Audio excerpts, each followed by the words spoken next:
بسم الله الرحمن الرحيم. الحمد لله رب العالمين وبه نستعين، والصلاة والسلام على أشرف الأنبياء والمرسلين نبينا محمد وعلى آله وأصحابه وأهل بيته وذريته أجمعين. اللهم انفعنا بما علمتنا وعلمنا ما ينفعنا وزدنا علما. سبحانك لا علم لنا إلا ما علمتنا إنك أنت العليم الحكيم. رب اشرح لي صدري ويسر لي أمري واحلل عقدة من لساني يفقه قولي. بسم اللہ الرحمن الرحیم. الحمدللہ قرآنی ادعیہ کا کورس ہمارا جاری ہے اور آپ الحمدللہ بڑے بازوق اور شوق کے ساتھ اس میں پارٹیسپیٹ کر رہے ہیں. اللہ تعالیٰ آپ سب کو خوش رکھے اور آپ کی دعاؤں کو قبول فرمائے. آج کی جو ہماری دعا ہے، دعا نمبر 1، رب لا تذرنی فردا وانت خیر الوارثین. یہ جو دعا ہے یہ بہت اہم دعا ہے. دراصل یہ دعا ہے حضرت زکریا علیہ السلام کی. زکریا علیہ السلام نے اللہ تعالیٰ کو پکارا، اللہ تعالیٰ سے دعا کی، اور اللہ تعالیٰ کو اتنا ان کا انداز پسند آیا کہ اللہ تعالیٰ نے قرآن کریم میں ان کے انداز کا بھی ذکر کیا. کاف ہا یا عین صاد ذکر رحمت ربک عبدہ زکریا. اللہ تعالیٰ کے بندے زکریا کا ذکر، اذ نادى ربہ، جب اس نے اپنے رب کو پکارا، نداء خفیہ، ہلکی سی پس سی آواز میں، یعنی کہ بڑے مؤدب طریقے سے ہلکی سی آواز میں اس نے اللہ تعالیٰ کو پکارا. تو گویا کہ ہم پہلے پڑھ چکے ہیں دعا کے آداب میں، جب بندہ دعا کرے تو دعا کرتے ہوئے ایک تو ادب کو ملحوظ خاطر رکھے اور دوسرا آواز کو پست رکھے. اللہ تعالیٰ تو ہر طرح کی آوازوں کو سننے والے. ایک صورت ہوتی ہے کہ جب دعا کرتے ہوئے آواز بہت بلند بھی ہو سکتی ہے، وہ ہوتی ہے مظلوم. جب مظلوم ہوتا ہے یا اس پر ظلم کیا جا رہا ہوتا ہے، پھر وہ اپنے اوپر کنٹرول نہیں رکھ سکتا اور اس کی آوازیں بلند بھی ہو جاتی ہیں، تو اس میں کوئی حرج نہیں ہے، ٹھیک ہے، اس میں کوئی مسئلہ نہیں ہے. صرف ایک مظلوم، یہ شاید میں نے اس سے پہلے آپ کو یہ نہیں بتائی یہ چیز، تو آج بتا دیتا ہوں. مظلوم جو ہے اس کی آواز بلند ہو جاتی ہے، لیکن عام حالات میں اشخاص کو آواز بلند نہیں کرنی چاہیے. تو حضرت زکریا علیہ السلام کے پاس نرینہ اولاد نہیں تھی، ٹھیک ہے. تو نرینہ اولاد نہیں تھی تو انہوں نے ایک دن دیکھا حضرت مریم علیہ السلام، جن کی یہ پرورش کیا کرتے تھے، ٹھیک ہے، پرورش کیا کرتے تھے. تو انہوں نے دیکھا کہ ایک دن حضرت مریم علیہ السلام وہ عبادت کر رہی تھی اور الگ اپنے کمرے میں تھی، اور دیکھا کہ ان کے پاس کوئی ایسے فروٹس ہیں جو کہ نہ ہی تو اسی موسم سے تعلق رکھتے ہیں اور نہ ہی یہ امکان اس وقت ظاہر کیا جا سکتا تھا کہ یہ جو ہے ابھی کوئی یہاں پر پہنچا بھی سکتا ہے یا کس سے ابھی یہاں سے خریدے بھی جا سکتے ہیں. تو اللہ تعالیٰ نے ان کو وہ فروٹس پہنچائے یا وہ پھل پہنچائے. تو جب انہوں نے یہ پھل دیکھے تو انہوں نے مریم علیہ السلام سے پوچھا کہ یہ کہاں سے آئے؟ تو انہوں نے کہا من عند اللہ، یہ اللہ تعالیٰ کی طرف سے. تو فوراً وہ سمجھ گئے اور انہوں نے اللہ تعالیٰ کی طرف ہاتھ بلند کیے اور اللہ تعالیٰ سے دعا کرنا شروع کر دی. مریم علیہ السلام کی جو کفالت ہے، اس کا سارا تذکرہ سورہ آل عمران میں اللہ تعالیٰ نے ذکر کیا ہے کہ مریم علیہ السلام کی کفالت کے لیے لوگوں نے قرآن اندازی کی، یعنی کہ اتنی لوگ نیک تھیں اور یہ خاندان اتنا بابرکت اور نیک تھا کہ لوگوں کا یہ خیال تھا کہ ہم ان کی پرورش کرتے ہیں. ان سب لوگوں نے جو ہے وہ قرآن اندازی کی. تو پھر جو قرہ ہے وہ نکلا بھی کس کے نام؟ جو اپنے رشتہ دار تھے، ٹھیک ہے، حضرت زکریا علیہ السلام، انہی کے نام نکلا اور انہوں نے پھر ان کی کفالت کی. جب انہوں نے دیکھا ایک دن جب وہ عبادت کر رہی تھی کہ ان کے پاس فروٹس وغیرہ ہیں، تو کہنے لگی کہ کہاں سے آئے ہیں؟ کہنے لگی من عند اللہ، یہ اللہ تعالیٰ کی طرف سے. تو فوراً پھر انہوں نے اللہ تعالیٰ سے دعا کی اور اللہ تعالیٰ سے یحییٰ علیہ السلام کو مانگا. انہوں نے تو صرف یہ دعا کی کہ اللہ مجھے بیٹا دے دے، میں ایسا ہوں کہ میرے پاس جو ہے میرا کوئی وارث ہی نہیں ہے، ٹھیک ہے، میں چاہتا ہوں کہ میرا بھی کوئی وارث ہو، ٹھیک ہے، تو اے اللہ مجھے تو اپنی طرف سے اپنے فضل سے بیٹا عطا کر دے۔ تو پھر اللہ تعالیٰ نے زکریا علیہ السلام کو خوشخبری دی۔ اب یہ جو خوشخبری ہے یہ کس حالت میں ملی، یہ واقعہ بڑا ہی دلچسپ ہے۔ حضرت زکریا علیہ السلام کافی ایج والے ہو چکے تھے، بڑھاپے کی حالت میں پہنچ چکے تھے، اور ابھی تک ان کے پاس اولاد بھی نہیں تھی۔ اب پھر جب اللہ تعالیٰ نے دعا قبول کی اور اولاد دینا چاہا، اور انہیں وحی کی، جب یہ نماز پڑھ رہے تھے تو اللہ تعالیٰ نے ان کی طرف فرشتہ بھیجا۔ فرشتے نے آ کر یہ کہا کہ ہم اللہ تعالیٰ نے آپ کو بیٹا دینے کا فیصلہ کیا ہے جس کا نام یحییٰ ہوگا، اور یہ نام ہم نے اس سے پہلے کسی کا رکھا بھی نہیں۔ اتنا اچھا اور عجیب بیٹا کہ جس کا نام بھی ہم نے پہلے کسی کو دیا ہی نہیں ہے، ٹھیک ہے، اور یہ نام بھی بہت اعلیٰ ہے، اور ایسا بیٹا جو والدین کا بڑا فرمانبردار ہوگا اور ہوگا بھی نبی اور بہت ہی عظیم شخص ہوگا، تو وہ اللہ تعالیٰ نے آپ کو دینے کا فیصلہ کیا۔ تو فوراً حیران ہوئے۔ اچھا، ایک دفعہ ہوتا ہے نا، بندہ اگر بہت زیادہ مایوس ہوا ہو اور مایوسی کی حالت میں پھر دعا کرے تو اگر فوراً اس کی دعا ایکسیپٹ ہو جائے تو وہ ایک دفعہ حیران ہو جاتے ہیں، میری دعا قبول ہو بھی گئی۔ یا اس طرح بعض اوقات کسی شخص کو اچانک بہت بڑی نعمت مل جائے تو وہ اپنی خوشی پر قابو نہیں رکھ سکتا، اور وہ ایک دفعہ چونک سا جاتا ہے کہ یہ کیسے ہو گیا، ٹھیک۔ تو یہی کیفیت ان کے ساتھ ہوئی، اور انہیں یقین نہیں آ رہا تھا، اور کہہ رہے تھے کہ اے اللہ تم میرے لیے نشانی مقرر کر دے، تو میرے لیے نشانی مقرر کر دے۔ تو اللہ تعالیٰ نے پھر ان کے لیے نشانی یہ مقرر کی کہ یہ 3 دن تک کسی کے ساتھ کلام نہیں کر سکتے تھے، اور صرف اشارے کے ساتھ بات کر سکتے تھے۔ انہیں حکم ہوا کہ صرف اور صرف یہ اللہ تعالیٰ کا ذکر کریں، اللہ تعالیٰ کے ذکر کے علاوہ یہ کوئی اور کلام نہیں کر سکتے تھے۔ تو یہ پھر اللہ تعالیٰ نے ان کو نشانی دی۔ انہوں نے جو دعا کی تھی وہ دعا کیا تھی؟ وہ یہ تھی، رب لا تذرنی فردا وانت خیر الوارثین، اے میرے رب لا تذرنی، تو مجھے نہ چھوڑ، فردن اکیلا، تو مجھے تنہا نہ چھوڑ، وانت خیر الوارثین، اور تو بہترین وارث ہے۔ حقیقی وارث کون ہے انسان کا؟ اللہ رب العزت، یعنی کہ پہلے انسان نہیں تھا تب بھی ساری کی ساری کائنات سب کچھ اللہ تعالیٰ کا ہے، اگر انسان ہے تو بھی اللہ تعالیٰ کیا ہے، اس نے عارضی انسان کو اس پر ملکیت دی ہے۔ جب انسان اس دنیا سے چلے جانا ہے پھر بھی سب کچھ حقیقتاً اللہ تعالیٰ کا ہی ہے۔ لیکن یہاں پر زکریا علیہ السلام نے جو دعا کی ہے، سورہ مریم کی کچھ آیات پڑھ دیتا ہوں۔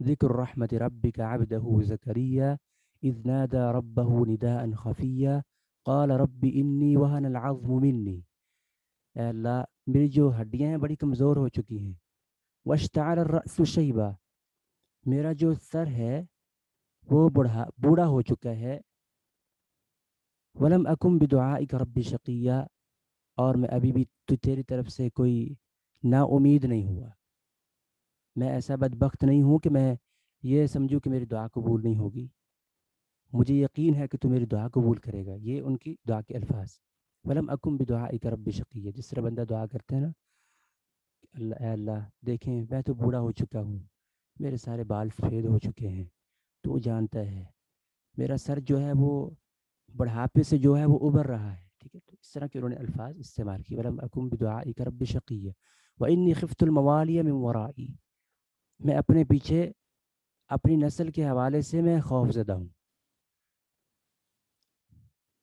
وکانت امراتی عاقرہ، اور پھر یہ بھی مسئلہ ہے کہ میری جو بیوی ہے وہ بانجھ ہیں، ٹھیک ہے، وہ بھی بہت بوڑھی ہو چکی ہیں، اور ولم اکم بدعائک رب شقیہ، اور میں ایسا نہیں ہوں کہ میں نا امید ہوں کہ میری دعا بھی قبول نہیں ہوگی۔ تو یہ انہوں نے اللہ تعالیٰ سے دعا کی ہے، یہ ان کا مناجات کا ایک انداز تھا، اللہ تعالیٰ کو اتنا پسند آیا، اور کتنی آیات اس کے متعلق نازل ہوئی۔ تو یہ جو واقعہ ہے یہ سورہ مریم میں بھی ہے، سورہ انبیاء میں بھی ہے، اور اس طرح سورہ آل عمران میں بھی ہے۔ تو یہاں پر یہ جو دعا ہے مذکور ہے یہ سورہ انبیاء کی ہے۔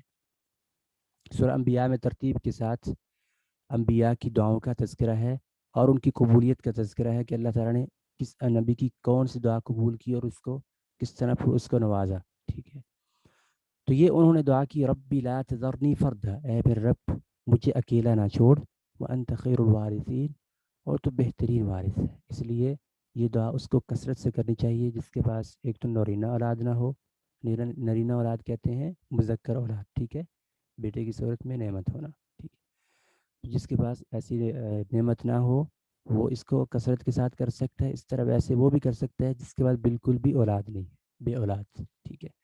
دیکھیے اللہ تعالیٰ نے زکریا علیہ الصلوۃ والسلام کو اولاد دی، ایک تو بالکل بوڑھے تھے، ٹھیک ہے، اور دوسرا جو ان کی بیوی تھیں وہ بھی بانجھ تھیں، وہ بھی اتنی بوڑھی تھیں۔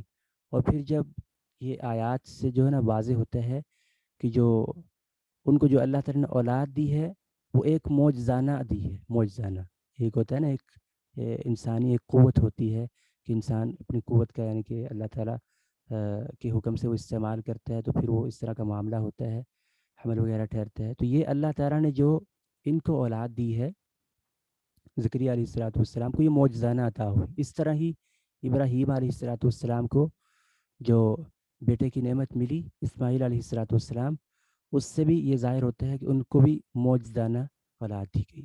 کیسے کہ جب فرشتہ ان کے پاس آیا خوشخبری دینے کے لیے تو حضرت سارہ علیہ الصلوۃ والسلام وہ اس وقت موجود تھی۔ تو جب فرشتے نے خوشخبری دی تو وہ بڑا تعجب کرنے لگی، میں تو باز ہو چکی ہوں، کیا میں ابھی یعنی کہ بچے کو جنم دوں گی؟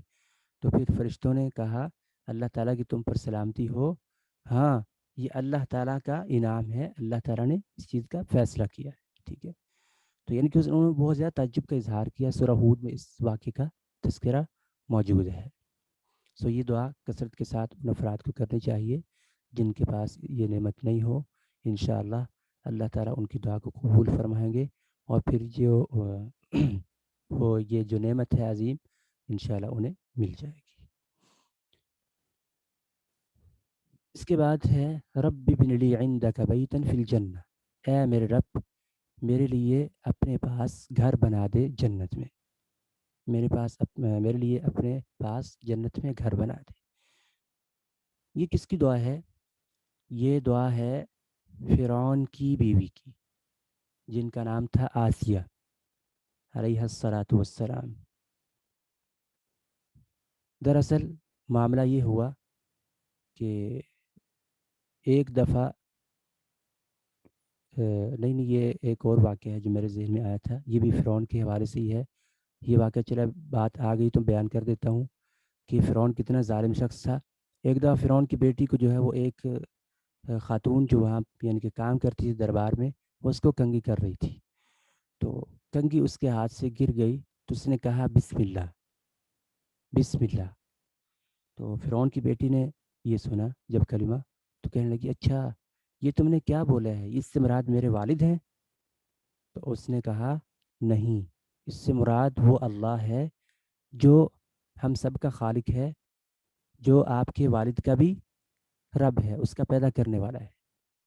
تو فرعون جب اپنے آپ کو رب کہلایا کرتا تھا تو اس کی فرعون کی بیٹی نے کہا کیا میں اپنے والد کو بتا دوں، بتا دو تم یہ بات کہہ رہی ہو، میں تو اپنے والد کو بتاؤں گی۔ تو اس نے کہا ٹھیک ہے بتا دو، کوئی مسئلہ نہیں۔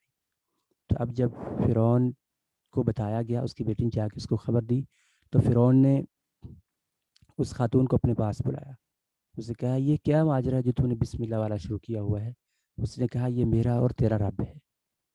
اب بات آ گئی ہے، اب یہ جو بات ہے نا، بعض دفعہ ہوتا ہے کہ انسان حکمت کے تحت اپنے ایمان کو چھپاتا ہے، بعض اوقات ایسے ہوتے ہیں وہاں پر بندے کو ایمان چھپانا نہیں چاہیے، وہاں پر حق بات کہنی چاہیے، اور وہ اس کا جہاد شمار ہوتا ہے، اس وقت اس کا بہت بڑا اجر ہوتا ہے، اس وقت اس کا بہت بڑا اجر ہوتا ہے۔ اس لیے اللہ کے رسول علیہ الصلوۃ والسلام نے فرمایا ظالم بادشاہ کے سامنے حق بات کہنا یہ بہت بڑا جہاد ہے، یہ بڑا جہاد ہے، افضل ترین جہاد ہے۔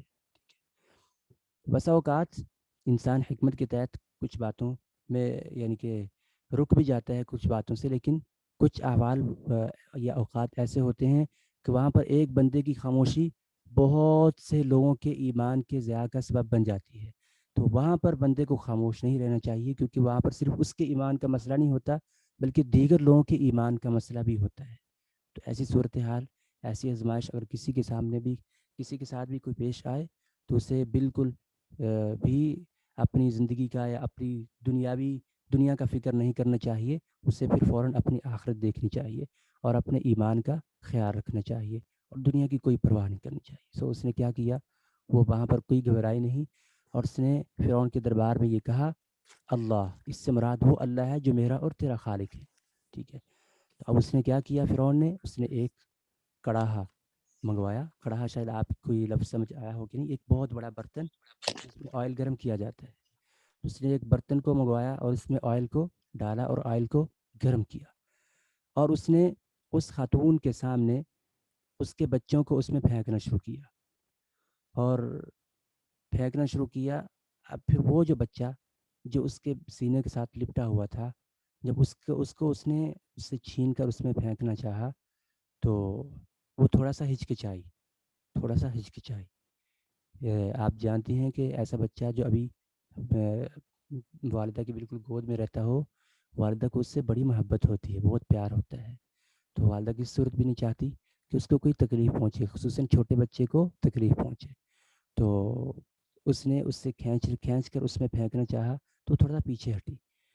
تو بچے نے، وہ حالانکہ بالکل چھوٹا بچہ تھا، گود والا بچہ تھا، وہاں پر اس بچے نے معجزانہ کلام کیا. اللہ تعالیٰ نے پھر اس خاتون کو معجزہ بھی دکھایا. یہ تھا اس کی افضلیت، یعنی کہ اس نے جب جہاد کیا، حق بات کہی ظالم بادشاہ کے سامنے دربار میں، تو اللہ تعالیٰ نے پھر اس کو معمولی نہیں بنایا بلکہ اس کے بیٹے میں ایک معجزہ رکھ دیا.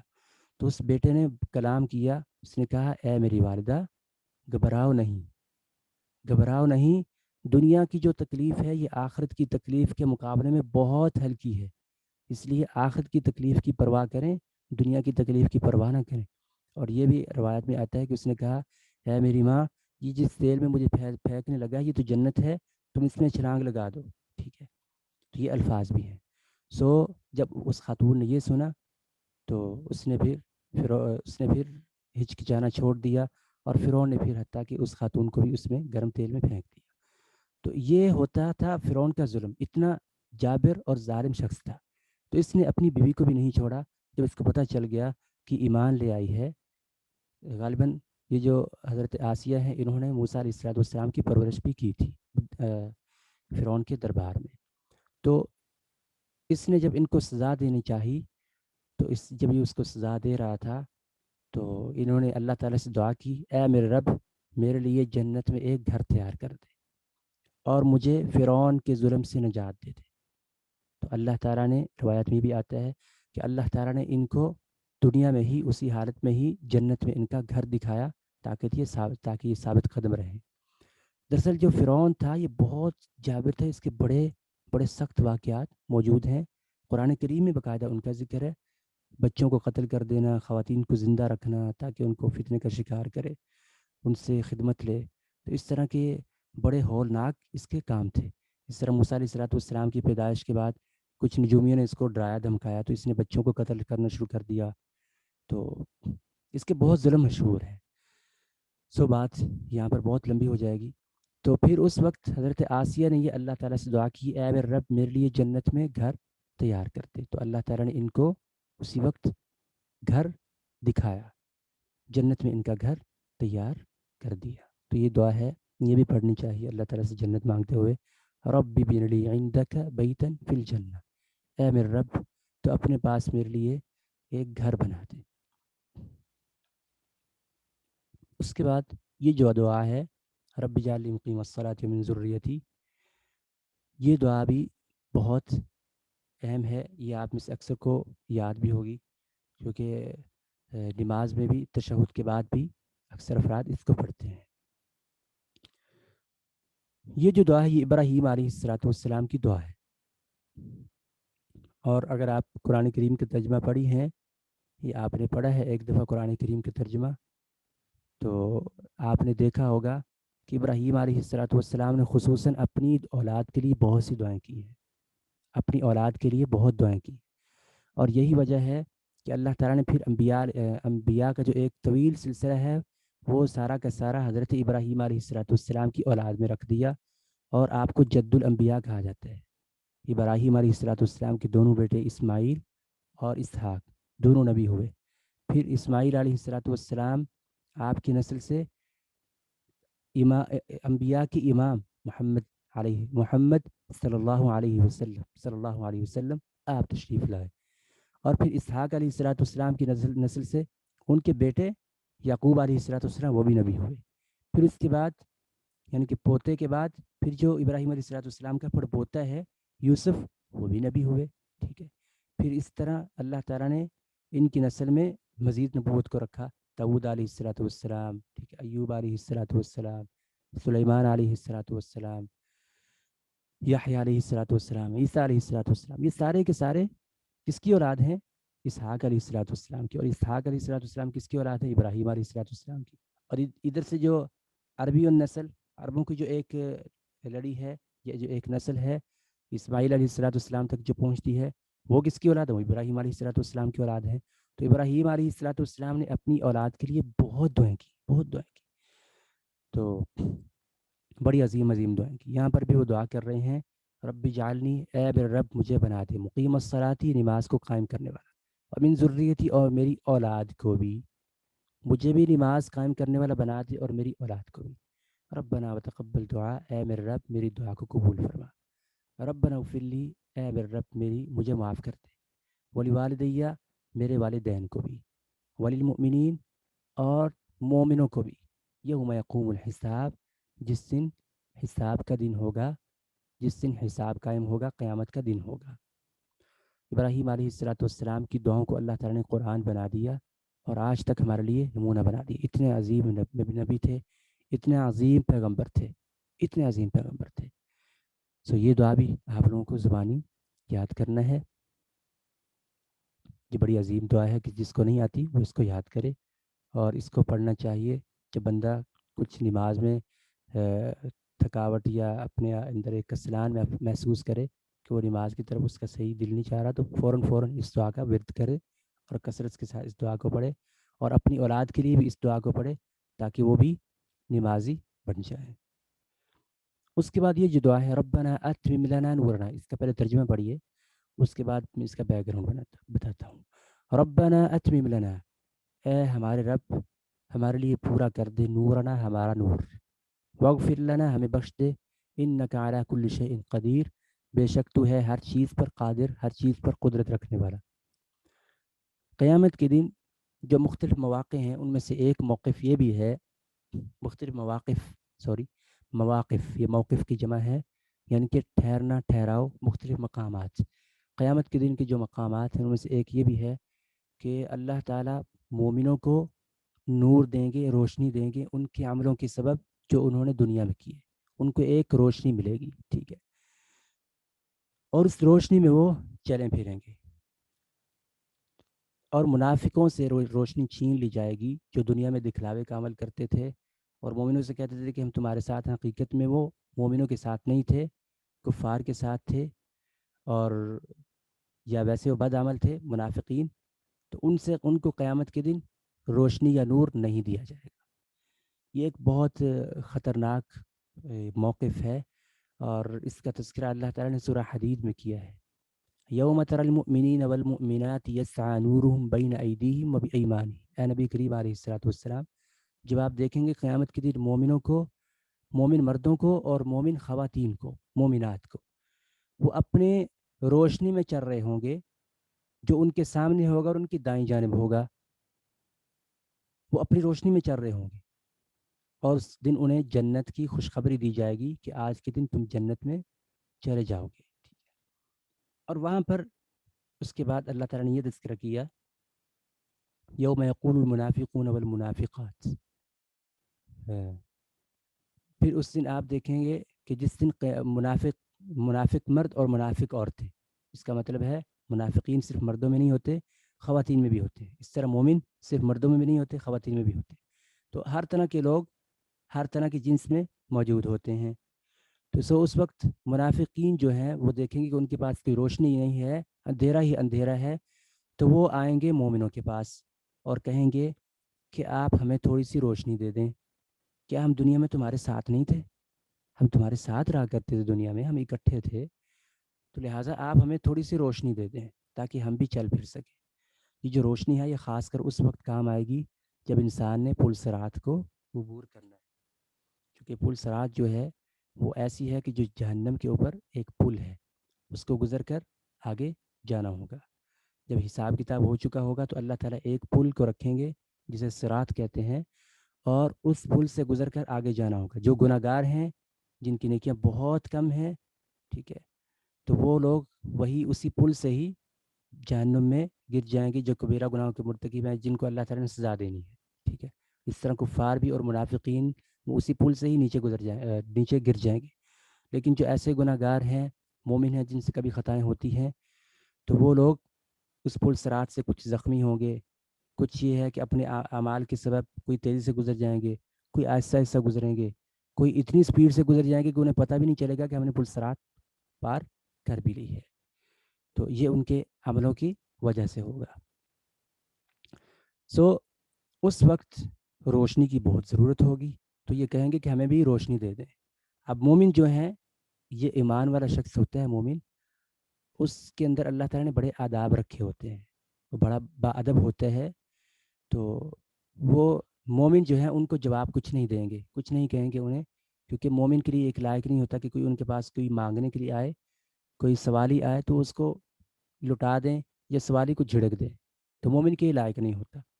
تو اب وہاں پر مومن انہیں کچھ نہیں کہیں گے، اللہ تعالیٰ کی طرف سے ایک آواز آئے گی یا فرشتہ ندا لگائے گا، جاؤ لوٹ جاؤ، تمہارے لیے یہاں پر کوئی روشنی نہیں ہے، یہ روشنی تم دنیا سے لے کر آؤ، یہ دنیا سے روشنی ملی ہے، یہ تو عملوں کے سبب ہے، یہ آج کے دن کہیں سے کوئی، یہ ایسی نہیں ہے کہ کسی اور جہاں سے جا کر تم روشنی حاصل کر لو گے، یہ روشنی تو دنیا سے حاصل کی جانے والی ہے، اور یہ اپنے نیک اعمال کے سبب ہے۔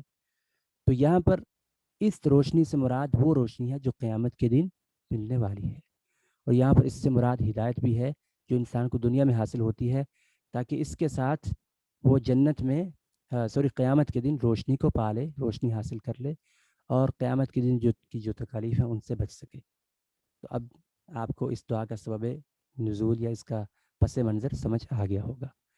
تو یہ دعا جو ہے یہ اللہ تعالیٰ نے ہمیں سکھائی ہے، جب یہ دعا ہے مذکور ہے سورہ تحریم میں، جہاں پر اللہ تعالیٰ نے آگ کا تذکرہ کیا ہے کہ لوگوں اپنی اولادوں کو، اپنے آگ سے بچاؤ، ٹھیک ہے، کہ وہ آگ جس پر ایسے فرشتے مقرر ہیں جو اللہ تعالیٰ کی مخالفت نہیں کرتے، وہ تمہاری چیخو پکار سننے والے نہیں ہیں، ان کو تم پر کوئی ترس آنے والا نہیں ہے، وہ تو صرف اور صرف اللہ تعالیٰ کی بات کو ہی ماننے والے ہیں، اس کے حکم کو فالو کرنے والے ہیں۔ تم اس آگ سے اللہ تعالیٰ کی پناہ مانگو، اپنے آپ کو، اپنی اولادوں کو اس سے بچاؤ۔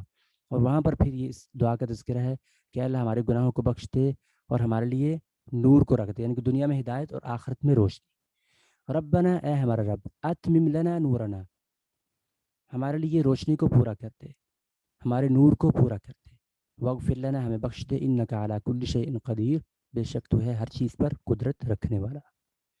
الحمدللہ، یہاں تک ہماری دعائیں مکمل ہو چکی، امید ہے آپ کو سبب نزول وغیرہ اچھے طریقے سے سمجھ آ چکا ہوگا۔